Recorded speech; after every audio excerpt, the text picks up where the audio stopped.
अनुग्रह और आशीषों के लिए जिसे आपने हम प्रत्येक को दिया है। धन्यवाद देते हैं आज खुशियों से भरा हुआ इस दिन और उत्सव के लिए। इस घड़ी आपके वचन के माध्यम से हम अगुवाई पाना चाहते हैं। प्रभु हमारे बीच में उपस्थित हो, अपनी आत्मा का दान हमें दे। ये अगुवाई पा करके आने वाले समय में हम विश्वास के राह में आगे बढ़ें और आपकी महिमा करें। प्रार्थना यीशु के नाम से, आमीन। मसीह में प्रिय विश्वासी भाई और बहनों,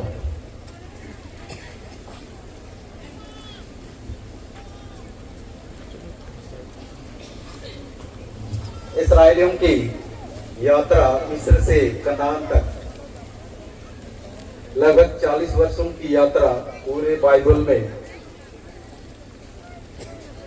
वर्णित कथाओं और घटनाओं में एक बहुत ही विशेष घटना और कहानी है। इस दरमियान परमेश्वर पिता ने इस्राएलियों के जीवन में बड़े बड़े आश्चर्य कर्म दिखला करके इस बात को प्रमाणित किया कि यहोवा पिता परमेश्वर महाप्रतापी है। वह सर्व सामर्थी है, सर्व ज्ञानी है, अपने विश्वासियों से प्रेम रखता है, कभी बदलने वाला परमेश्वर नहीं है और वह पवित्र ईश्वर है। और इस्राएलियों के इस जीवन यात्रा को, मिस्र से लेकर के कनान तक की यात्रा को हम 4 भागों में बांटते हैं। हम इस कहानी के बारे में हम सभी कोई वाकिफ हैं। पहला तो हम यात्रा की तैयारी, दूसरा भाग में जंगल की यात्रा जो कि बहुत लंबे दिनों तक उन्होंने यात्रा किया है, और तीसरा उनका परीक्षा और चुनौती का काल, और चौथा कनान में प्रवेश करने का काल।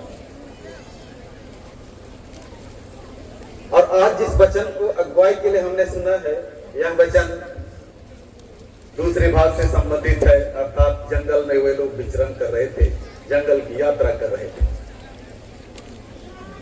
घटना उस समय की है जब इस्राएली लोग जर्दन नदी, लाल सागर के किनारे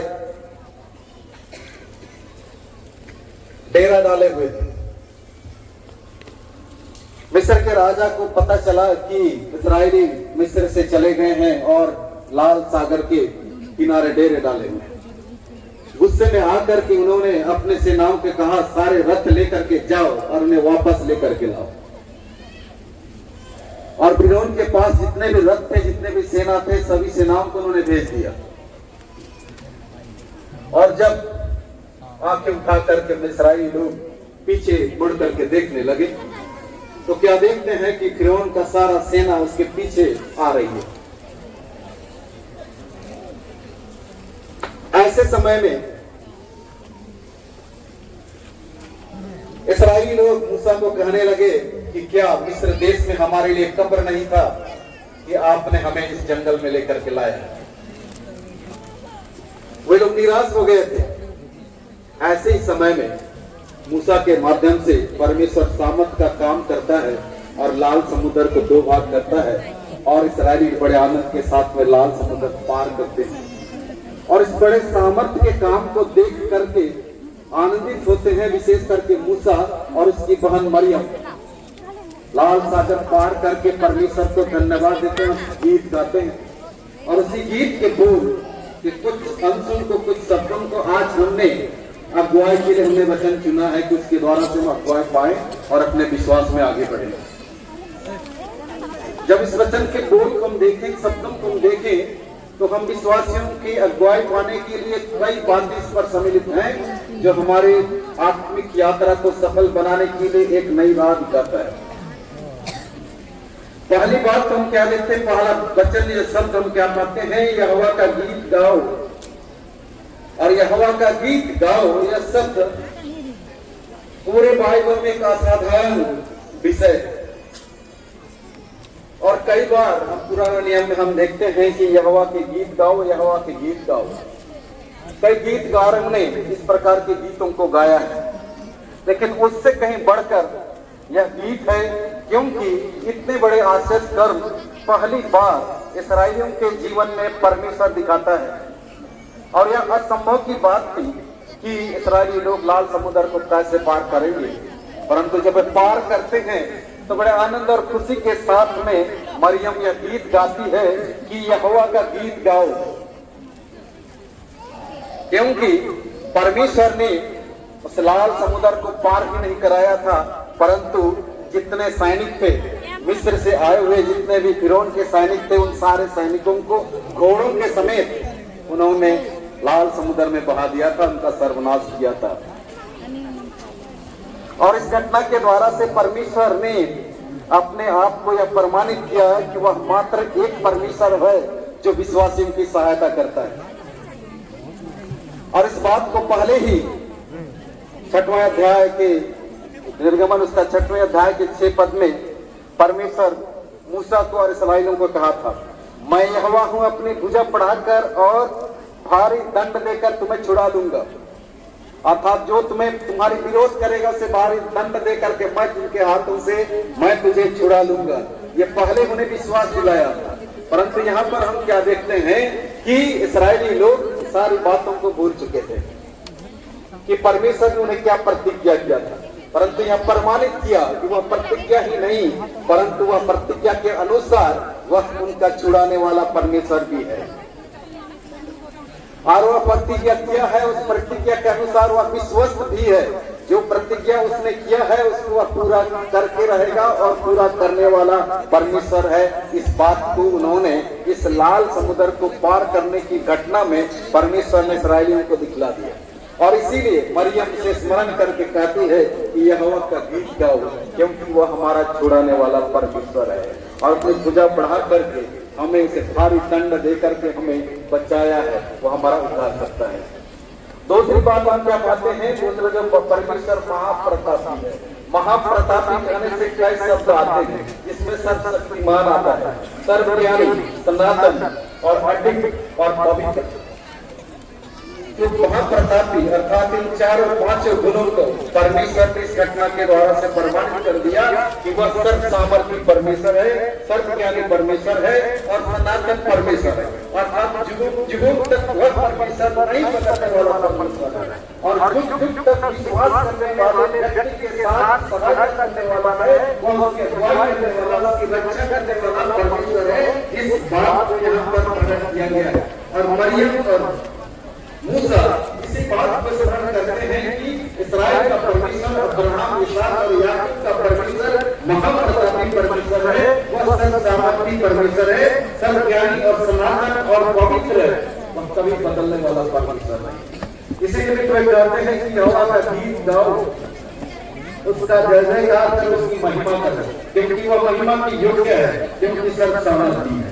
और जब इस घटना को पूरी हम विस्तार से देखिए कि वो मिस्र से निकल करके समुद्र के तट में जब देर आने लगे, जब हम उसके 15-14 अध्याय हम देखेंगे तब यहाँ पर हम पाते हैं कि लोग के समुद्र के सामने अपने डेरे खड़े कर, उसी के सामने समुद्र के तट पर डेरे खड़े, तब इन्होंने तट पर उन्हें डेरा खड़ा किया और उन्हें क्या देख रहे हैं कि आज लाल समुद्र में यात्रा करना हमारे लिए कठिन है।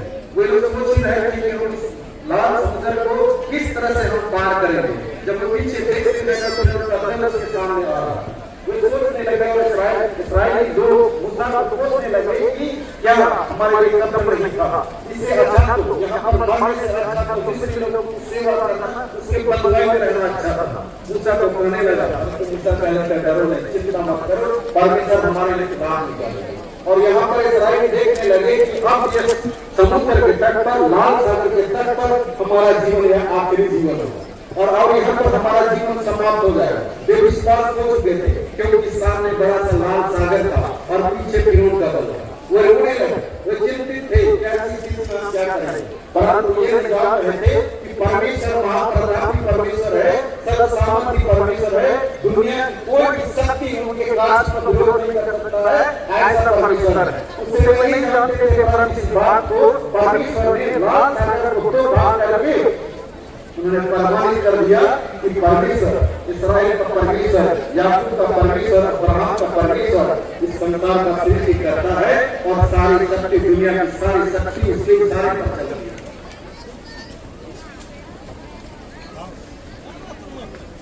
जब हम ये इस घटना को हम देखें तो हम ये पाते हैं कि परमेश्वर जो इस्राएली लोगों को मिस्र की बंधुआई से छुड़ा करके लाया, इस लाल सागर की घटनाओं तक उन्होंने परमेश्वर की इस प्रकार की महाप्रतापी घटनाओं को उन्होंने नहीं देखा, परंतु जब यह महाप्रतापी घटना को देखा तो उन्होंने विश्वास किया कि वास्तव में परमेश्वर हमारा एक सामर्थी परमेश्वर है। इसलिए मरियम उसे लोगों को, इस्राएली लोगों को कहती है कि यहोवा का जय जयकार करो, यहोवा का गीत गाओ, क्योंकि वह महाप्रतापी है, प्रेमी परमेश्वर है, उद्धार करता परमेश्वर है, कभी बदलने वाला परमेश्वर नहीं है और विश्वासियों की रक्षा करने वाला परमेश्वर है। तीसरी बात हम क्या पाते हैं कि भविष्य के लिए उनके विश्वास को दृढ़ करता है। अर्थात इस्राएली लोगों की यात्रा एक लंबी यात्रा थी, मिस्र से लाल समुद्र तक तो उन्होंने यात्रा किया था, परंतु अब भी जंगल की यात्रा बाकी थी और जंगल में कई प्रकार के और ऐसे घटनाएं हैं जो उनका विरोध करेंगे, कई प्रकार के लोग मिलेंगे, उनके साथ उनका संघर्ष करना होगा, उनके साथ लड़ाई होगी। और परमेश्वर इस बात को जानता था कि कनान तक पहुंचने में राजा कितने लोग थे, इनकी लड़ाई होगी, क्योंकि कनान में पहले से कुछ लोग बसे हुए थे और समाज में कितने लोगों के गांव से हो करके उतनी बड़ी लंबी यात्रा उन्हें पूरा करना था। इसलिए परमेश्वर इस घटना के द्वारा से इस्राएल को तैयार करना चाहता है कि वह परमेश्वर एक शक्तिशाली परमेश्वर है और परमेश्वर ने अपनी शक्ति के द्वारा से प्रमाणित किया कि फिरौन जैसे राजा के बहुत बड़े सेना को भी वह समुद्र में बहा करके उनका सर्वनाश किया। इसलिए परमेश्वर एक सामर्थी परमेश्वर है, इस्राएल की यात्रा में उनका सहयोग करने वाला परमेश्वर है और सहायता करने में सक्षम है। और जब लाल समुद्र को दो भाग कर सकता है और उसके सेना